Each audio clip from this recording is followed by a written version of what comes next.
మహిళాభివృద్ధి మరియు శిశు సంక్షేమం అసంబద్ధ సామాజిక కట్టుబాట్లను ధిక్కరించి భారతదేశంలో తొలి మహిళా ఉపాధ్యాయులుగా గుర్తింపు పొందిన శ్రీమతి సావిత్రిబాయి పూలే ఈ విధంగా అన్నారు. ఒక మహిళకు సాధికారత కల్పిస్తే మొత్తం సమాజాన్నే ఉద్ధరించినట్లవుతుంది. మా నాయకుడు గౌరవ ముఖ్యమంత్రి శ్రీ నారా చంద్రబాబు నాయుడు గారు ఈ సిద్ధాంతాన్ని దృఢంగా విశ్వసించి స్వయం సహాయక సంఘాల ద్వారా మహిళలకు సాధికారత కల్పించిన మొదటి వ్యక్తి. వంటగదికే పరిమితమైన మహిళలు స్వయం సహాయక సంఘాల ద్వారా సామాజిక ఉద్యమంలో భాగస్వాములయ్యారు. మన రాష్ట్రం స్వయం సహాయక సంఘాల ఉద్యమానికి పర్యాయపదంగా దేశానికి ఆదర్శంగా నిలిచింది. నేడు మన రాష్ట్రంలో 10 లక్షలకు పైగా స్వయం సహాయక సంఘాలు పనిచేస్తూ రాష్ట్ర ఆర్థిక కార్యకలాపాలలో ప్రముఖ పాత్ర పోషిస్తున్నాయి.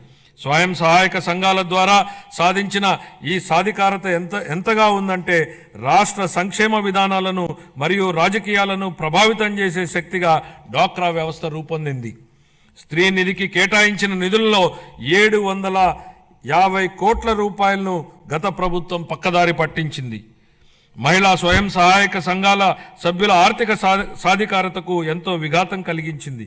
మహిళల ఆర్థిక అభ్యున్నతిలో స్వయం సహాయక సంఘాల కీలక పాత్ర పోషించేలా మా ప్రభుత్వం దిద్దుబాటు చర్యలు చేపడుతోంది. సమగ్ర శిశు అభివృద్ధి పథకం, మిషన్ శక్తి వంటి పథకాల ద్వారా మహిళలు, పిల్లలు మరియు కౌమార దశలో ఉన్న వారికి తగిన పోషకాహారం అందించేందుకు మా ప్రభుత్వం అనేక చర్యలు తీసుకుంటోంది. మేనిఫెస్టోలో హామీ మేరకు అంగన్వాడీ కార్యకర్తలకు గ్రాట్యుటీ మంజూరు చేసిన ఘనత మా ప్రభుత్వానిదే. వృద్ధుల సంరక్షణ కోసం కొత్తగా 12 వృద్ధాశ్రమాలు మంజూరు చేయడం జరిగింది. 25-26 ఆర్థిక సంవత్సరానికి గాను మహిళలు, పిల్లలు, దివ్యాంగులు మరియు వృద్ధుల సంక్షేమ శాఖకు 4,332 కోట్ల రూపాయల కేటాయింపును ప్రతిపాదిస్తున్నాను.